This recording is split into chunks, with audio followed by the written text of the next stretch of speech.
سب سے پہلے تو میں اپنے یوتھ کو یہ کہوں گا خدا کے لیے ملک چھوڑنا بند کر دیں. پاکستان کے وسائل کو ایکسپلور کرے, پاکستان میں ڈیم بنا کے ڈیم میں پانی ریسٹور کرے تاکہ آئندہ آنے والی نسلوں کو ہم کچھ دے کے جا سکیں. ہم صرف ڈیم فول بنے ہیں لوگوں کے ہاتھوں, جنہوں نے ہمارا بیڑا غرق کر دیا, ڈیم نہیں بنے. کہ آپ اپنے معدنیات کو, ذخائر کو خود ایکسپلور کریں اور اس میں معاہدے اس طرح سے کریں کہ آپ کو میکسیمم بینیفٹ ملے. کک بیک والے لوگوں کو کک مار کے نکال دیں پاکستان سے.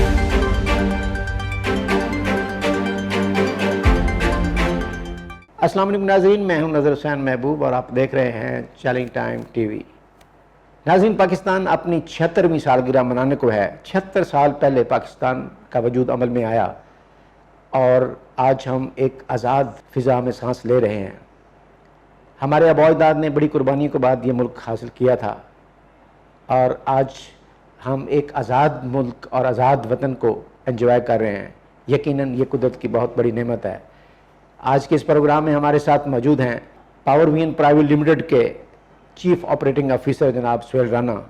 آئیے ان سے بات کرتے ہیں اور پاکستان کی اس آزادی کو سیلیبریٹ کرنے کے لیے ان کے سینٹیمنٹس جانتے ہیں. السلام علیکم رانا صاحب. وعلیکم السلام. جی رانا صاحب, پاکستان اپنی آزادی کے 75 سال مکمل کر چکا. آج اس کی 76ویں سالگرہ ہے.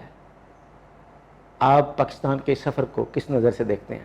پاکستان کی سن 47 سے لے کے آج تک لمبی ہسٹری ہے, دکھ بھری داستان ہے. ایک ہی وقت میں بھارت, مشرقی اور مغربی پاکستان آزاد ہوئے اور اس کے بعد سن 71 کا سانحہ ہوا اور مشرقی پاکستان ہم سے علیحدہ ہو گیا اور بنگلہ دیش بن گیا.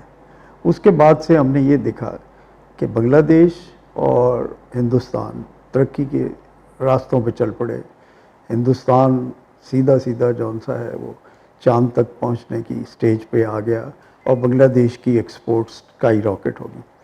لیکن ہم نیچے جاتے گئے اور اس طرح اس حد تک چلے گئے کہ آج اکنامک ڈیزاسٹر پہ ہیں اور اس وقت پاکستان جو ہے وہ بینکرپسی سے بچا ہے. لیکن یہ بچا تو نہیں ہے بچا, کیونکہ ہم IMF کے شکنجے میں بری طرح سے جکڑے جا چکے ہیں اور اس آکٹوپس نے اپنے سارے پنجے ہمارے اوپر گاڑ دیے.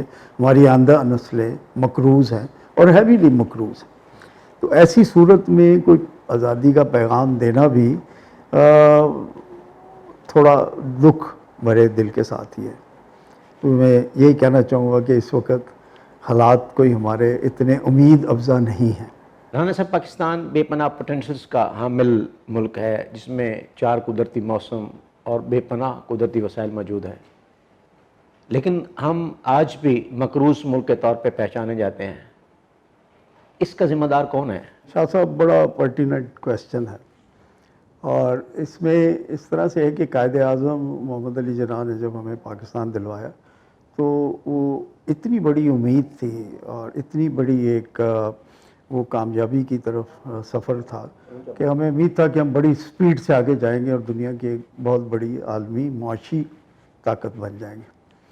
انفارچونیٹلی ہماری لیڈرشپ قائد اعظم اور لیاقت علی خان کے بعد ٹریک سے اتر گئی اور اس ٹریک سے اترنا ہمیں اتنا مہنگا پڑا کہ آج ہر سیزن میں گلیشیئر پگھلتے ہیں اور پانی ختم ہوا جا رہا ہے.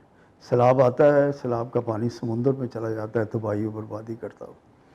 اسی طرح سے معدنی جو ذخائر ہیں ہمارے وہ اتنے زیادہ ہیں کہ صرف اگر ہم ریکوڈیک کو لے لیں تو ہم اپنے تمام قرضہ جات فوراً اتار سکتے ہیں. اس کے علاوہ بھی پاکستان میں بہت ساری جگہوں سے سونا وغیرہ زمین اگل رہی ہے, لیکن وہ سونا کس کے ہاتھ میں جا رہا ہے, ہمیں عوام کو اس کا ثمر نہیں مل رہا. اور اسی طرح سے آپ کے جو ایگریکلچر, انجینئرنگ اور machinery, textile, sports goods, surgical goods, ان کی ایکسپورٹس کو ہی اگر ہم پراپر اسٹریم لائن کر دیں تو ہمارے لیے قرضے اتارنا سالوں کی بات ہوگی, دہائیوں کی بات نہیں ہوگی. تو صرف اور صرف فقدان جو ہے سنسیئر لیڈرشپ کا فقدان ہے. انفارچونیٹلی اس میں ہم مارے جا رہے ہیں. ہمارے نوجوان بیٹھ جاتے ہیں اور ونڈرز کر دیتے ہیں دنیا میں ان کی تعریف ہوتی ہے کہ جی پاکستانی انجینئر نے یہ ایجاد کر دیا، پاکستانی انجینئر نے، لیکن وہ پاکستانی نہیں اس وقت ہوتا، وہ امریکن پاکستانی ہوتا ہے، برٹش پاکستانی ہوتا ہے، یورپین اوورسیز پاکستانی ہوتا ہے۔ تو اس وجہ سے جو ہے ہم اپنے پوٹینشیل کو باہر بھیج چکے ہیں۔ میں آج بھی یہ چاہتا ہوں کہ ترقی کیسے آ سکتی ہے، صرف اور صرف سنسیئر لیڈرشپ سے ترقی آ سکتی ہے۔ پاکستان بہت تیزی سے آئی ایم ایف کے شکنجے سے نکل سکتا ہے، پرووائڈڈ کہ ہم اپنا سنسیئرٹی کے ساتھ اس ملک کو کریں۔ اور ہماری سب سے بڑی اسٹرینتھ ہمارا یوتھ ہے۔ اگر اس یوتھ کو ہم پراپرلی پیٹرنائز کر دیں اور اس یوتھ کو سیدھے راستے پہ ڈال دیں کہ آئی ٹی والے آئی ٹی میں اتنی ایکسپورٹس بڑھا دیں کہ ملک کو زر مبادلہ کی کثیر ذخائر مل جائیں، اور اسی طرح جو معدنیات فائنڈ کرنے والی ایجنسیز ہیں وہ خود سے کریں۔ جی ہمارے ملک میں گیس بھی ہے، تیل بھی ہے، ہر چیز ہے، ول نہیں ہے۔ آسان طریقہ ہے کہ قطر سے گیس منگا لو، جی ادھر سے گیس منگا لو، رشیا تک چلے جائیں، وہاں سے تیل منگا لو، لیکن جو اپنے پاس ہے طاقت اسے نہ نکالیں۔ تو جس دن ہماری سنسیئر لیڈرشپ آ گئی، جس دن یوتھ کے پاس پاور آ گئی، بڑی انٹیلیجنٹ اور پائے کی یوتھ ہے ہماری، میں آپ کو بتاؤں بہت پڑھے لکھے ہیں بچے، یہی بچے ہیں جو باہر کی یونیورسٹیوں میں بڑے ٹاپ کے نمبر لیتے ہیں، تو وہ اپنے ملک کے لیے کیوں نہ کریں گے؟ لیکن جب انہیں یہاں مستقبل نہیں نظر آتا، جب انہیں نظر آتا ہے کہ ہم یہاں پہ ٹوٹل ویسٹ ہیں، تو پھر یا وہ یونان کے ساحلوں پہ ڈوب رہے ہوتے ہیں یا دنیا کی کسی نہ کسی کونے میں وہ پہنچے ہوتے ہیں، لیکن ملک کے لیے کچھ نہیں کر پاتے۔ تو شاہ صاحب اس یوتھ کو یوٹیلائز کریں اپنا ملک، اور پاکستان کے اندر ایکسپورٹ اورینٹڈ انڈسٹری کو پاکستان پروموٹ کرے، پاکستان کے وسائل کو ایکسپلور کرے، پاکستان میں ڈیم بنا کے ڈیم میں پانی ریسٹور کرے تاکہ آئندہ آنے والی نسلوں کو ہم کچھ دے کے جا سکیں۔ ہم صرف ڈیم فول بنے ہیں لوگوں کے ہاتھوں، جنہوں نے ہمارا بیڑا غرق کر دیا، ڈیم نہیں بنے۔ یہ ایک ہے، مطلب نارملی لوگ پاکستان ڈے پہ بڑے اچھے اچھے پیغام دے رہے ہوتے ہیں، میں تھوڑا سا حقیقت دکھا رہا ہوں، لیکن حقیقت یہی ہے کہ یہ ملک میں ابھی بھی بڑا پوٹینشیل ہے، اللہ کی دی ہوئی ہر نعمت ہے اس ملک میں، صرف لیڈرشپ نہیں ہے۔ جس دن پراپر لیڈرشپ مل گئی اور یوتھ کے ہاتھ آ گیا یہ ملک بن جائے گا۔ جی رانا صاحب، پاکستان میں ہوش شربہ سر تک مہنگائی بڑھ جانے کی صورت میں ہر خاص عوام بہت پریشان ہے، اور پھر آئی ایم ایف کے جو قرضہ جات ہیں اس کے حوالے سے ہر بندہ 2.5 لاکھ روپے کا مقروض ہو چکا ہے۔ آئی ایم ایف کے چنگل سے کس طرح آزاد ہوا جاتا ہے؟ آپ کیا سجیسٹ کریں گے؟ شاہ جی سوال تو بہت مزے کا کیا آپ نے، اور لیکن بہت مشکل بھی کیا آپ نے، وہ اس لیے کہ اس کا سارے معیشت کے جو اسپیشلسٹ ہیں ہمارے، وہ سب مل کے ڈھونڈ رہے ہیں اس کا حل، حالانکہ حل بالکل سامنے ہے اور بالکل سنسیئرٹی چاہیے، سب کچھ ہو سکتا ہے۔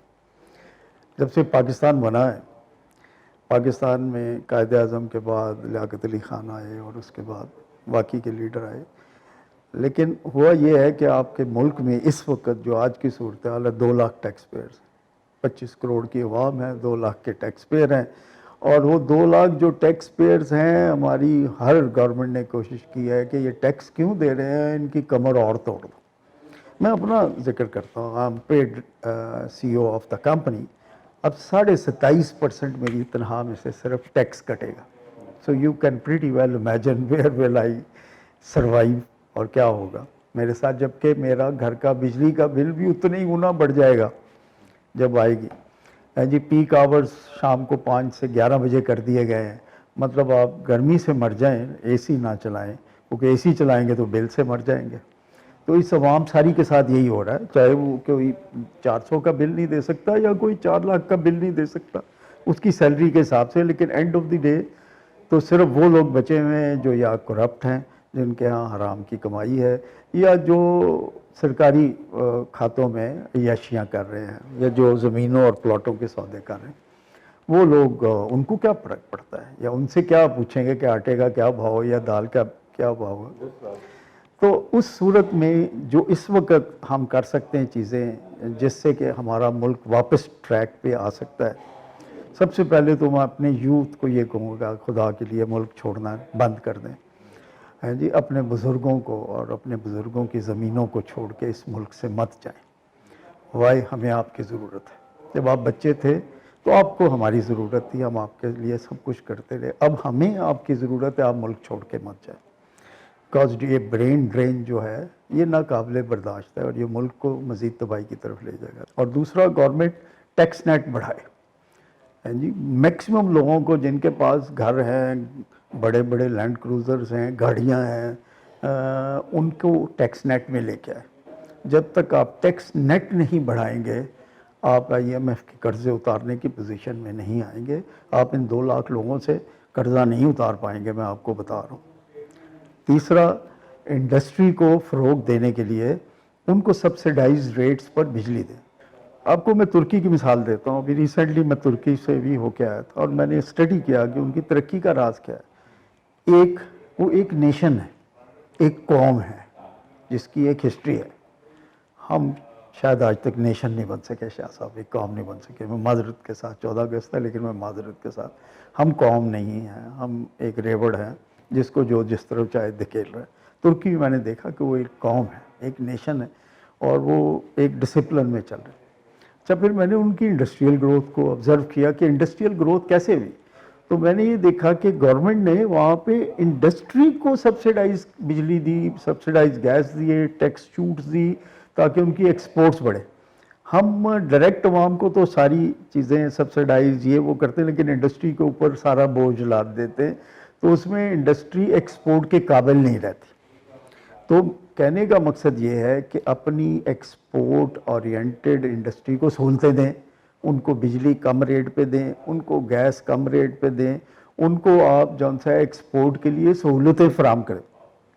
ٹھیک ہے, بہت سبسڈیز نہ دیں, کچھ نہ کریں, لیکن ان کو آپ جون سا ہے نا وہ پیٹرونائز کریں, ان کے اوپر شفقت کا ہاتھ رکھیں. پھر آپ دیکھیں یہ ملک کس تیزی سے اوپر جاتا ہے. Because export is the only place where you are going to survive, and جس کی وجہ سے آپ قرضے اتاریں, آپ کی انڈسٹری بڑھے گی.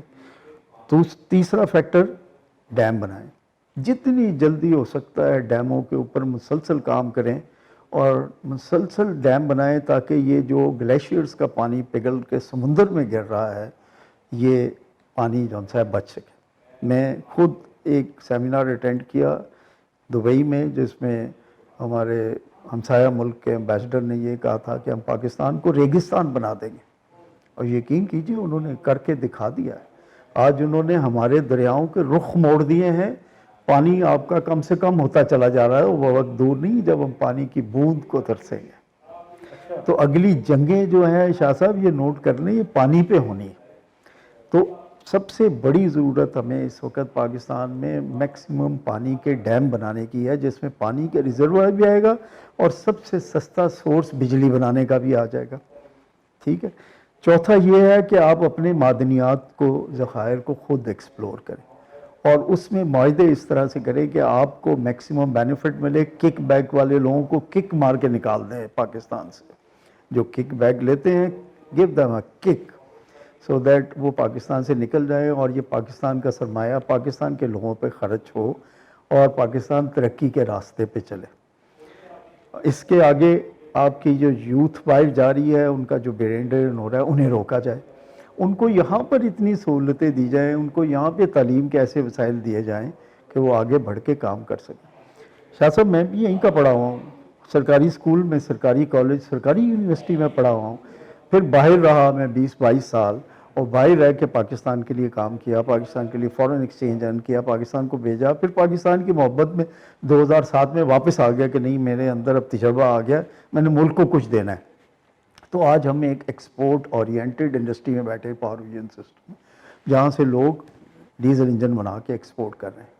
تو میرا بس یہی خیال ہے اور یہی پیغام ہے کہ 4-5 سیدھے سیدھے کام کر لیں. ٹیکس نیٹ بڑھا دیں, ایکسپورٹ بڑھا دیں, ایکسپورٹ اورینٹڈ انڈسٹری کو سہولتیں دے دیں, یوتھ کو پاکستان میں روک لیں اور ان کو بہترین سہولتیں دیں. یوتھ آپ کا سرمایہ جات ہے, پاکستان میں ڈیم بنائیں, پانی ریزروائر کریں, سستی بجلی بنائیں, اپنے معدنی وسائل کو یوز کریں. انشاءاللہ دیر از نو لکنگ بیک. پاکستان شاہ صاحب بہت آگے جائے گا, واپس ٹریک پہ آ جائیں گے, یہ میرا ایمان ہے. جی ناظرین, آپ نے پاور وین پرائیویٹ لمیٹڈ کے چیف آپریٹنگ آفیسر جناب سہیل رانا کی گفتگو سنی.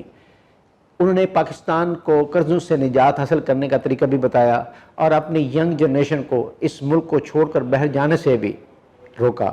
انہوں نے کہا کہ جیسے ہم نے باپ بن کر آپ کو پالا، اب آپ کو پاکستان کے لیے کوئی کردار ادا کرنے کی ضرورت ہے. اگر پاکستان کے قدرتی وسائل کو یوٹیلائز کیا جائے تو پاکستان ان تمام قرضوں سے بھی جان چھڑوا سکتا ہے اور پاکستان ترقی کی شاہراہ پر گامزن ہو سکتا ہے. پاکستان قدرتی وسائل سے مالا ملک ہے، اس کا کوئی ثانی نہیں. اب پروگرام کا وقت ختم ہو جاتا ہے. اپنے میزبان نظر حسین محبوب کو اجازت دیجیے. پاکستان زندہ باد.